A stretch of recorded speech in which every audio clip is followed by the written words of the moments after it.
여러분, 우리 주변에 문제 없는 인생이 있겠습니까? 걱정 없는 인생이 어디 있겠습니까?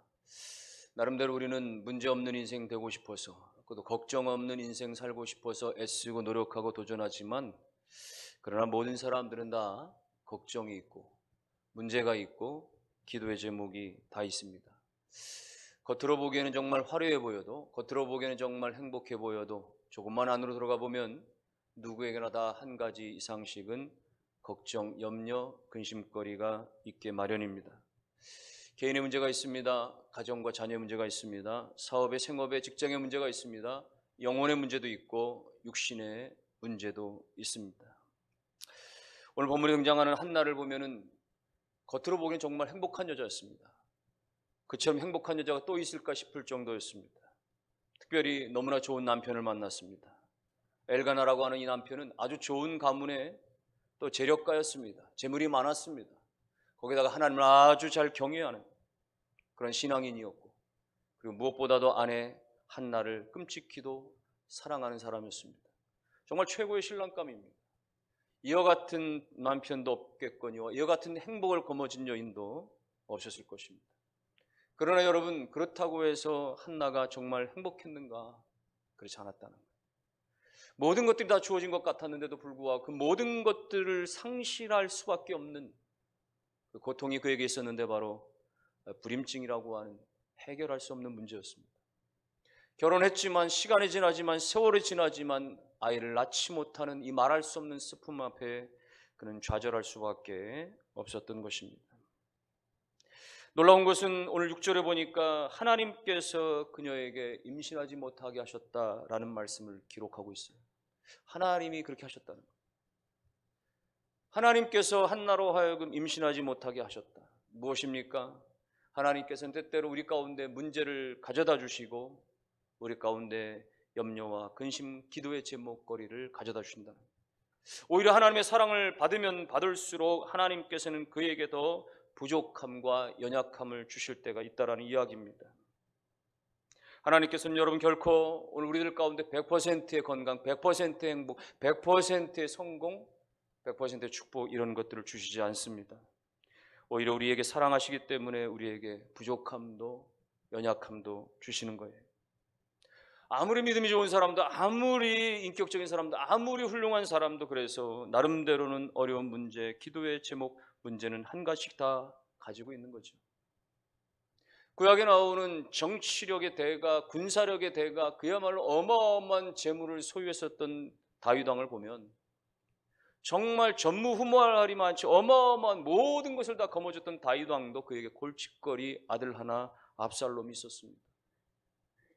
그야말로 온갖 문제를 다 일으키더니 마지막에는 아버지 자리를 찬탈하는 반역을 저지르는 그런 끔찍한 일을 도모하는 그 골칫덩어리 아들이 있었던 거죠. 평생에 그가 기도의 제목이었습니다. 신약에 와서 사도 바울은요, 전 세계 가운데 그렇게 복음을 전했던 사도 바울이었는데도 불구하고 그에게는 고쳐지지 않는 질병, 하나님의 제발 좀 고쳐주세요, 그렇게도 기도했지만 하나님께서 끝내 고쳐주지 않았던 그 질병의 육체의 가시가 있었던 것. 왜 하나님은 이렇게 정말 하나님의 쓰임받는 인생도 정말 하나님께 사랑받는 인생임에도 불구하고 하나님께서는 한 가지 이상씩의 가시와 같은 그 문제의 기도의 제목들을 허락해 주시냐 말이죠. 우리로 하여금 너무 교만하지 않게 하기 위해서 그렇습니다. 고린도후서 12장 7절에 보면은 바울은 그렇게 고백합니다. 하나님이 나에게 질병을 주신 것은 이미 내가 하나님께 받은 게 너무 많기 때문에, 이미 내가 하나님께 너무 큰 것들을 받았기 때문에 나로 하여금 너무 자고하지 않게 하시기 위해서, 너무 교만하지 않게 하시기 위해서 하나님께서 내게 질병을 주셨다라고 고백을 합니다. 왜 하나님은 오늘 우리 가운데 완전한 건강과 완전한 그 행복과 완전한 그 성공들을 주시지 않습니까? 우리 가운데 하나님을 의지하도록 기도하게 하시기 위해서 그런 것입니다. 여러분, 평안하면요, 삶이 평안하면 기도하지 않습니다. 뭔가 좀 힘들어야, 뭔가 좀 문제가 터져야, 뭔가 좀 어려움의 문제가 있어야 기도하게 되어지는 것이죠. 참 이상하게도 우리는 편안할 때, 좋을 때는 잘 기도의 자리에 나가지 않습니다. 그야말로 인생이 잘 나갈 때는 잘 기도하지 않아요. 그러다가 인생이 꼬이고 막히게 되어지면 그때서야 기도하기 시작하죠. 다급하면 다급할수록 하나 앞에 나와 매달리게 됩니다. 전에는 평상시에는 옆에 기도하는 사람 보고서 왜 그렇게 소리질러 기도합니까? 왜 이렇게 울며 기도합니까? 하나님이 귀가 먹었습니까? 그러다가도 정작 자기에게 어떤 문제가 생겨지게 되어지면 본인은 더 울며 불며 기도하게 되어지죠. 왜 그렇습니까? 인생은 결국 별 수 없기 때문에, 다른 수가 없기 때문에 그렇습니다. 하나님이 오늘 우리 가운데 때로 인생의 눈물 골짜기를 지나게 하시는 것은 하나님이 때로 우리 가운데 인생의 그야말로 기가 막힐 만한 그런 구덩이 가운데 던져지게 하는 것은 오늘 우리로 하여금 하나님 앞에 나아가도록, 그러므로 여러분 인생의 문제에 빠지게 되어지면 하나님이 아하, 나로 하여금 기도하라고 하시는구나 깨닫게 되어지기를 주님의 이름으로 축원합니다. 오늘 한나는 그것을 알았어요.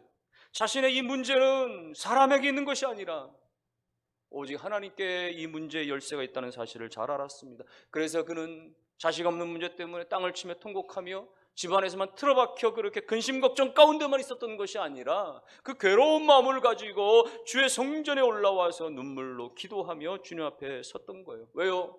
하나님이 문제 근원 되시니까, 하나님 문제 해답 되시니까, 하나님께 모든 것이 있으니까 기도가 최선임을 믿었기 때문에 그랬던 것입니다. 오늘 한나의 이와 같은 모습들을 우리가 좀 살펴보면서 오늘 우리에게도 응답받는 기도가 하나님 앞에 드려지기를 바라고 하나님께로부터 위로와 은혜가 충만히 덧입혀지기를 주님의 이름으로 축원합니다. 먼저는 한나에게는 눈물의 통곡의 기도가 있었습니다. 10절 말씀을 보십시오. 한나가 마음이 괴로워서 여호와께 기도하고 통곡했다. 여러분, 하나님은 눈물의 기도에 약하십니다. 하나님, 우리가 울면서 통곡하면서 눈물로 기도할 때 하나님은 더 빠르게 역사하십니다. 히스기야가 죽을 병에 걸렸지요. 너무나 괴로웠습니다. 받아들이기가 어려웠습니다. 그래서 하나님을 향하여 눈물을 쏟으며 기도합니다. 하나님, 하나님, 저를 불쌍히 여겨주십시오. 저의 삶을 돌아보시고 하나님 불쌍히 여겨달라고 그렇게 눈물로 기도할 때 하나님께서 내가 너의 눈물의 기도를 보았다, 들었다 말씀하시고 생명을 15년 연장해 주시죠. 다윗이 뜻하지 않게 우리아의 밧세바를 범하는 그런 죄를 범했습니다. 그 죄가 지적당하고 하나님 앞에 드러났을 때 그는 정말로 통곡하면서 그야말로 눈물로 말려 침상이 젖어질 정도로 울면서 기도하죠. 하나님의 용서를 받게 됩니다. 여러분, 하나님은 눈물의 기도에 즉각적으로 응답하시며 하나님은 눈물의 기도에 약하신 분, 오늘 우리가 눈물로 주님 앞에 나아감이 있기를 주의 이름으로 축원합니다. 그런데 오늘 이 한나가 말이죠, 드려지는 이 통곡은요 정말 말할 수 없는 거예요. 여러분, 통곡은 아무 때나 나오는 게 아니죠. 정말 마음속 깊은 곳에서 정말 사무쳐 오르는, 어쩔 줄을 모르는 말이죠. 이만저만한 어떤 고통과 어떤 슬픔이 아니라 정말 말로 표현할 수 없는 말이죠. 내가 도대체 어디로 가야 될지, 내가 도대체 무엇을 해야 될지, 마치 길을 잃은 아이처럼, 부모를 잃은 아이처럼 정말 황망스럽고 너무너무 고통스러워, 모든 것이 어두워진 것 같은, 모든 것이 흑암 같은, 정말 괴롭고 괴로운 그런 상태, 복받쳐 오르는 그런 눈물이 바로 통곡 아니겠습니까? 오늘 한나는 그와 같은 심정으로 하나님, 나의 형편을 아시죠? 하나님, 나의 사정을 아시죠? 하나님, 내 마음이 얼마나 슬픈지 아시죠? 하나님이여 나를 불쌍히 여기시고 이 슬픔을 긍휼히 여겨주십시오라고 그렇게 통곡하며 기도했던 것. 하나님이 우리에게도 때로 이런 마음을 주실 수 있기를 바랍니다. 정말로 하나님의 눈물 없이 기도할 수 없는, 하나님께 소리 가운데 눈물로 말미암아 기도할 수 있게끔 하신, 가정을 향하여, 자녀를 향하여, 오늘 내가 일하고 있는 생업과 미래를 향하여, 오늘 교회를 바라보며 하나님의 나라를 바라보며 하나님께서 이와 같은 안타까움에 눈물을 흘리지 아니할 수 없는 말이죠. 하나님 나라를 바라보며, 하나님 사회를 바라보며, 하나님 정계를 바라보며, 하나님 아버지 경제계를 바라보며 하나님 눈물을 흘리지 아니할 수 없고, 하나님 오늘 교회를 바라보며 눈물을 흘리지 아니할 수 없고, 성도를 바라보며 하나님 오늘 가정과 자녀를 바라보면 하나님 우리 가운데 눈물의 마음들을 허락해 주셔서 하나님 앞에 눈물로 나가 기도함이 있어 하나님 앞에 응답이 이루어지기를 주님의 이름으로 축원합니다. 무엇보다도 우리는 삶에 대해서 원망하지 아니하고 기도할 수 있어야 됩니다. 한나가 임신하지 못하게 되어지니까 말이죠, 그의 최대 적수였던 분인나가 얼마나 괴롭히는지요. 아이도 낳지 못하는 여자, 격분을 시키고 괴롭히기 시작하는데 말이죠, 속이 뒤집어집니다. 억장이 무너지게 되어집니다. 게다가 설상가상 말이죠. 그 마음 가지고 주님 앞에 나와 기도하는데 말이죠. 성전에 기도할 때 통곡하며 기도하는 자기 자신을 가리켜서 말이죠. 전혀 개념이 없었던 이 엘리 제사장이 말이죠. 자기 자신에게 여자여 술 취했냐고 말이죠. 술 좀 끊으라고 말이죠. 이런 식으로 말할 때 자기가 그렇게 울며 기도할 때 그렇게 말이죠. 마치 술 취중하는 것처럼 그렇게 오해하는 그런 제사장을 바라보면서 얼마나 억울했겠습니까? 얼마나 감정으로 나아갈 수 있었겠어요. 그러나 오늘 한나는 분인나에게 원망하지 않았습니다. 제사장에게 원망하지 않았습니다. 오히려 공손한 마음으로 아닙니다. 저는 술 취한 것이 아니라 저는 마음이 너무너무 괴로워서 이 슬픈 마음을 도무지 가눌 길이 없어서 하나님께 통곡하며 기도할 뿐입니다 라고 이야기하죠. 여러분, 어떻게 이렇게 곤욕 가운데 있고 그야말로 괴롭힘 가운데 있고 이렇게 오해 가운데 휩싸였음에도 불구하고 한나가 원망하지 않아요? 그건 이 모든 문제의 근원이 하나님께 있다는 사실을 한나가 알았기 때문에. 지금 사람이 괴롭히는 것 같고 지금 사람이 나를 오해하고 그렇게 마음에 힘들게 하는 것 같지만 그러나 그 모든 것의 근원은 하나님 안에 있다는 사실을 깨달았던 거예요. 5절과 6절에 보면 여호와께서 그에게 임신하지 못하게 하셨다. 여호와께서 그에게 임신하지 못하게 하셨다. 두 번이나 반복해서 이 글을 기록하는 것은 이 모든 문제가 하나님께 있다는 것을 아는 거예요. 이 모든 해결이 하나님께 있다는 사실을 아는 거예요. 그러니 사람에게 원망했자 필요가 없는 거예요. 사람에게 등들렸자 필요 없는 거예요. 이 모든 것이 하나님께 있는 것을, 하나님 안에서 해결될 것을 어찌 우리가 하나님을 원망하거나 사람을 원망함으로 말미암아 하나님의 범죄할 수 있겠고 사람과의 관계를 깨뜨리며 그렇게 사단에게 마귀에게 틈을 줄 수 있겠느냐는 거예요. 사랑하는 성도 여러분, 여러 가지 환경의 어려움, 인생의 어려움, 여러 가지 어떤 그런 다양한 원망의 문제들이 생겨날 때에 여러분 혹여라도 하나님 원망하지 마시고 혹여라도 여러분 사람을 탓함으로 말미암아 마귀에게 틈을 주는 어리석은 모습이 아니라 모든 본질은 하나님께 있으며 모든 섭리는 하나님께 있으며 모든 주권은 하나님께 있으며 하나님이 이것도 인도하시리라, 하나님께서 모든 것을 행하시리라, 그렇게 믿고 인정하며 인내하며 감사하는 여러분 되시기를 주님의 이름으로 축원합니다. 그래서 한나는요 11절에 보니까 소원하여 이르되 만군의 여호와여 만일 주의 여종의 고통을 돌보시고 나를 기억하사 주의 여종을 잊지 아니하시고.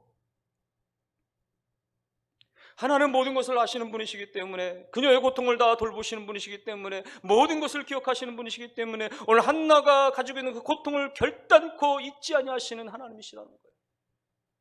사랑하는 성도 여러분, 우리 아픔도 슬픔도 우리의 역경도 우리의 모든 고통도 하나님 안에 있으며 하나님은 다 알고 계신 하나님이 아시기 때문에 하나님께서 반드시 기억하여 주시고 때가 되면 그 눈에서 눈물을 다 거두어 주실 때가 있음을 믿으시기를 주의 이름으로 축원합니다. 성경은 말씀합니다. 내가 너희를 고아와 같이 내어 버려두지 아니하리라. 사람들 우리가 돈이 없고 사람들 우리가 병들고 사람들 우리가 나이 먹고 사람들 우리가 퇴직하고 사람들은 우리가 그야말로 실패하면 거들떠보지도 않습니다. 외면합니다. 왕따시킵니다. 그러나 하나님은 어떤 경우에도 오늘 우리 가운데 너희를 고아와 같이 버려두지 아니하리라. 하나님은 우리를 지키시되 졸지도 아니하시고 주무시도 아니하신다 말씀하십니다. 낮에 해도 밤에 달도 상치 않게 하신다고 말씀하십니다. 하나님께서 우리의 출입을 영원토록 지켜주셔서 들어와도 지켜주시고 나가도 지켜주시고 그야말로 속수무책으로 수도권일 때 이렇게 코로나가 그야말로 엄청나게 그렇게 극성일 때에도 하나님께서 오늘 우리를 그렇게 머리털 하나 상하지 않게 지켜주시는 하나님의 역사. 사랑하는 성도 여러분, 하나님 모든 것을 돌보시는 하나님 모든 것을 기억하시며 잊지 아니하시는 하나님 믿으시고 하나님의 때로 눈물의 기도로 하나님의 때로 그야말로 원망을 넘어선 믿음의 기도로 나아가실 수 있기를 주님의 이름으로 축원합니다. 송순복 씨라고 하는 사람이 결혼을 했는데 여러 해 동안 자녀를 낳지를 못했습니다. 시댁에서는 그야말로 아들 낳으라고 난리 성화를 부리고 친정엄마는 여러 가지 한약재를 갖다 써주기도 하고 부적도 갖다 붙여주기도 하고 온갖 민간요법도 다 써봤지만 자녀를 임신하지 못하는 거예요. 너무너무 괴로웠습니다. 그러던 차에 이웃집 성수엄마라는 사람이 와서 전도를 하다가는 애기엄마가 아니라 옆집 엄마 하면서 말이죠, 우리 교회 한번 가보자. 교회 가서 목사님 앞에 기도 한번 받으면 하나님께서 은혜를 주실 거라고.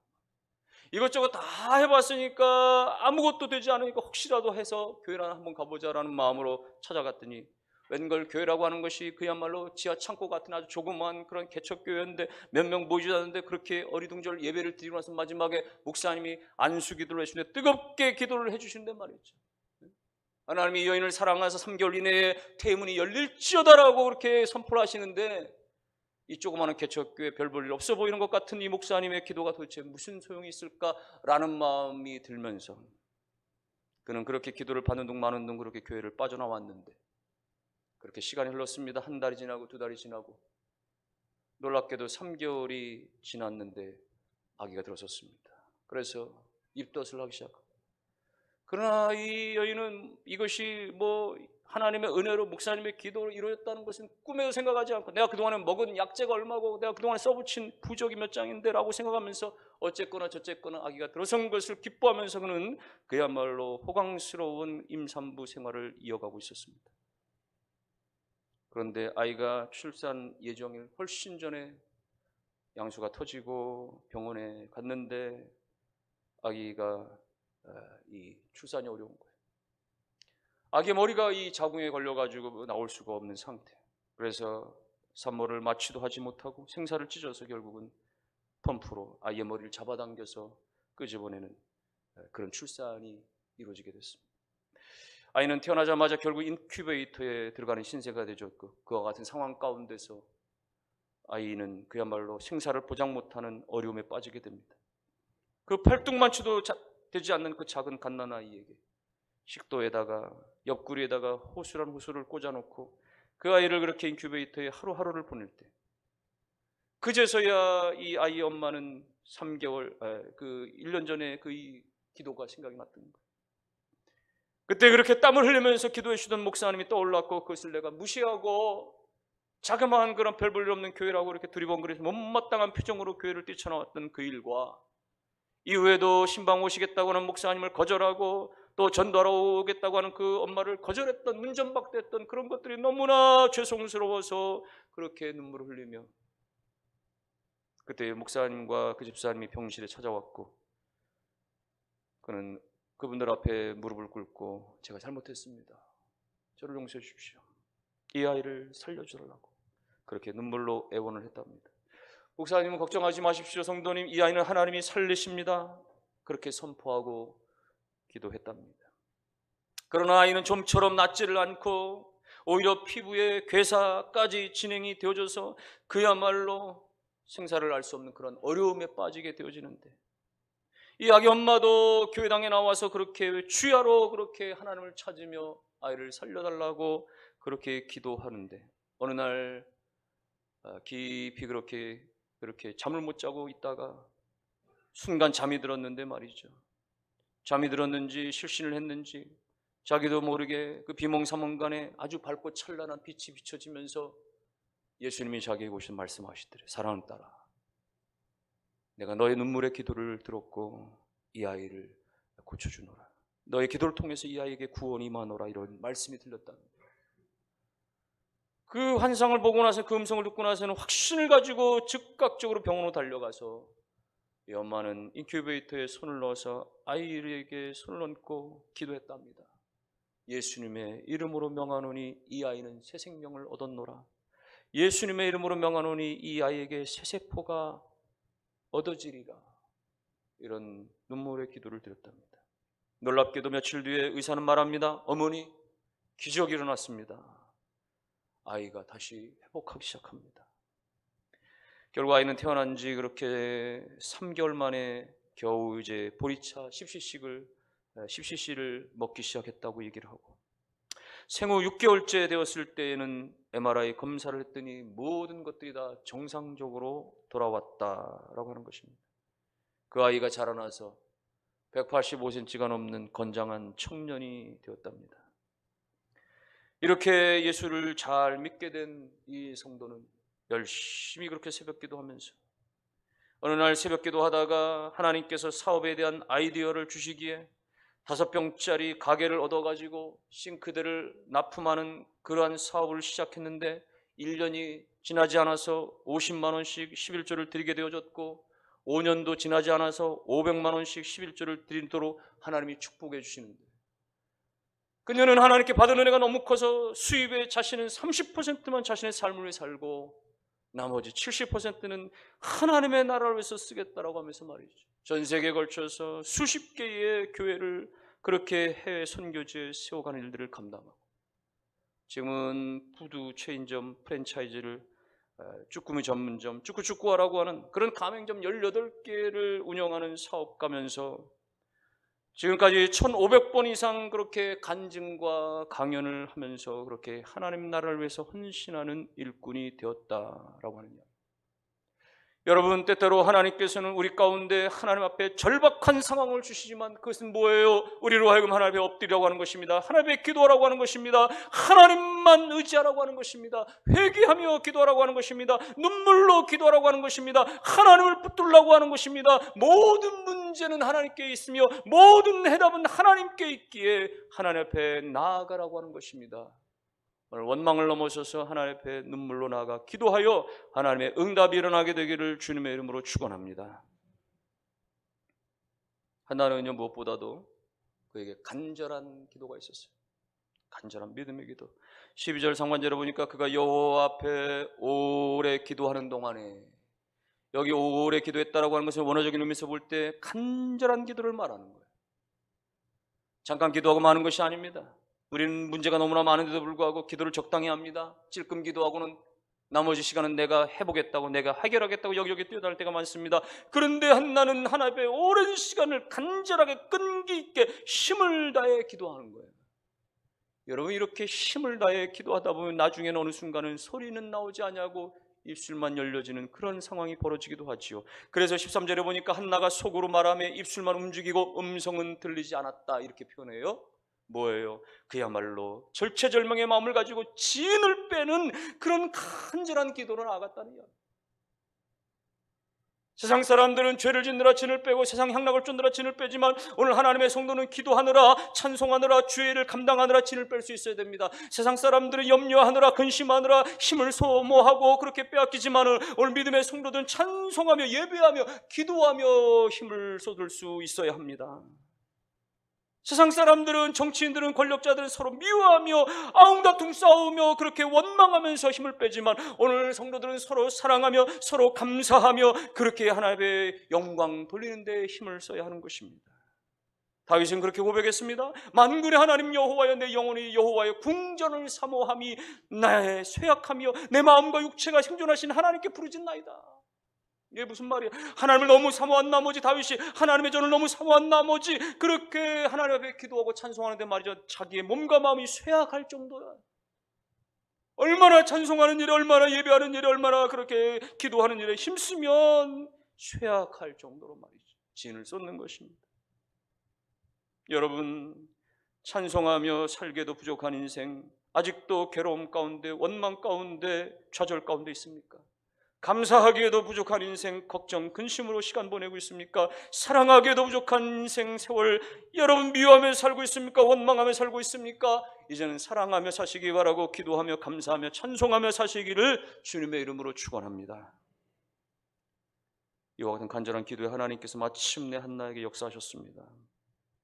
엘리 제사장을 통하여 주시는 말씀은 17절에 보니까 평안히 가라, 이스라엘의 하나님이 내가 기도하여 구한 것을 허락하시기를 원하노라. 하나님 응답하십니다. 평안히 가라, 하나님께서 내가 구한 것을 허락하시기를 원하노라. 이 엘리 제사장의 단 한마디 말에 오늘 한나는 그야말로 힘을 얻습니다. 확신을 가져요. 그래서 18절에 보니까 가소먹고 얼굴에 다시는 근심빛이 없었다 이야기하는 거예요. 여러분, 이것이 믿음으로 기도하는 사람들의 모습입니다. 확신이 있기 전까지는, 기도하기 전까지는 말이죠, 시리에 빠져있고 번민에 빠져있고 격동하고 음식도 제대로 못 먹고 슬픔과 괴로움 가운데 빠졌었던 한나였지만, 그러나 기도하고 확신이 든 다음에는 이제는 음식도 먹고 이제는 얼굴 밑에 모든 근심이 다 사라져버리는 것, 이것이 뭐예요? 기도한 것을 받은 줄로 믿는 믿음의 모습인 것입니다. 여러분에게 이런 믿음의 기도가 있기를 바라고, 간절한 기도가 있기를 주님의 이름으로 축원합니다. 결론의 말씀을 드립니다. 여러분, 인생에 문제 없는 사람 어디 있어요? 그러나 문제는 문제가 아니에요. 문제에도 불구하고 기도하지 않는 게 문제입니다.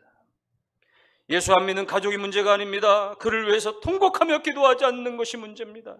골치 아픈 남편과 아내가 문제가 아닙니다. 그를 위해서 원망하며 기도하지 않는 것이 문제입니다. 방황하는 자녀가 문제가 아니에요. 그를 위해서 눈물로 기도하지 않는 것이 문제입니다. 사업이 안 되는 게 문제가 아니라 그걸 놓고 간절하게 기도하지 않는 게 문제입니다. 질병과 사고가 문제가 아니라 오늘 우리가 믿음을 가지고 기도하지 못하는 게 문제입니다. 기도해야 됩니다. 기도하면서 의심하지 말아야 됩니다. 오늘 한나는 불신앙의 세상 가운데서 믿음으로 하나님에 나갔습니다. 말할 수 없는 개인적인 슬픔과 아픔 가운데 오직 기도로서 해답을 찾았던 거예요. 마침내 하나님의 은혜와 축복을 주셔서 그에게 아들을 더 셋이나 더 주시고 딸도 둘이나 더 주시고, 그 하나님께 드려진 사무엘은 하나님 안에서 사람들 가운데 칭찬받으며 잘 자라나서 그야말로 세상을 바꾸는 말이죠. 흑암 가운데 이스라엘 백성들 말이죠. 절망 가운데 그리고 영적인 혼란 가운데 있는 이스라엘 백성들을 이끄는 구원하는 위대한 지도자가 될 수 있었던 것입니다. 하나님의 축복입니다. 여러분, 그러므로 인생의 힘들고 어려운 문제들 결코 낭망하지 아니하고 기도의 자리로 나가셔서 하나님을 붙들고 기도만이 풀 수 있는 해답임을 믿고 작정하며 기도할 수 있게 되기를 주의 이름으로 축원합니다. 코로나 바이러스는 보이지 않는 것인데 우리 가운데 얼마나 치명적입니까? 얼마나 우리 사회를 파괴하고 있습니까? 코로나 바이러스와 싸우는 길은 철저한 방역밖에 없죠. 철저한 생활의 예방과 방역 가운데 우리는 싸워 이기는 겁니다. 그러나 이 시대 가운데 우리의 신앙까지도 젖먹는 뉴노멀이라고 하는 이름으로 말이죠, 우리의 신앙의 일상까지도 바꿔버리려고 하는 이 악한 마귀의 계략들, 우리 성도 개인들의 신앙을 무너뜨리고 오늘 교회 공동체 신앙을 치명적으로 파괴시켜 하는 이 악한 것들에 대한 영들의 싸움은 오직 기도로 싸워 이겨야 하는 것이에요. 오늘 우리가 기도로 나아가서 하나님의 역사하시옵소서, 하나님의 은혜를 주시옵소서, 악한 마귀의 권세를 향하여 믿음으로 선포하며 기도하는 기도의 자리로 나아가실 수 있게 되기를 주님의 이름으로 축원합니다. 미루지 마세요. 나중에 천천히 차차 미루지 마세요. 당장에 실천할 수 있어야 됩니다. 성공하는 사람의 달력에는 오늘이라고 하는 단어가 적혀 있지만 실패하는 사람의 달력이라고 하는 달력에는 내일이라고 하는 단어가 써 있다고 합니다. 성공하는 사람의 시계에는 지금이라고 하는 로고가 적혀 있지만은 실패하는 사람의 시계에는 다음이라고 하는 로고가 쓰여 있다고 합니다. 여러분의 인생의 달력에는, 여러분의 인생의 시계에는 뭐라고 쓰여 있습니까? 오늘입니까? 내일입니까? 지금입니까? 다음입니까? 미루면 안 됩니다. 미루면 또 실패합니다. 결단해야 됩니다. 당장 내일 아침부터 새벽을 깨우십시오. 결단해야 됩니다. 하나님이 나를 아십니다. 하나님이 내 기도 가운데 역사하십니다. 하나님이 우리의 기도 자리를 주목하시고 그 골방에서의 기도를 하나님이 들으시고 보시고 역사하십니다. 오늘 우리가 원망하지 아니하고 오늘 우리가 믿음으로 간절히 기도하셔서 하나님께서 위로를 주시고 하나님께서 은혜를 부어주시는 귀한 역사가 여러분과 가정과 자녀 가운데, 생업 가운데, 오늘 교회 가운데, 이 민족 가운데 충만하시기를 주님의 이름으로 축원합니다.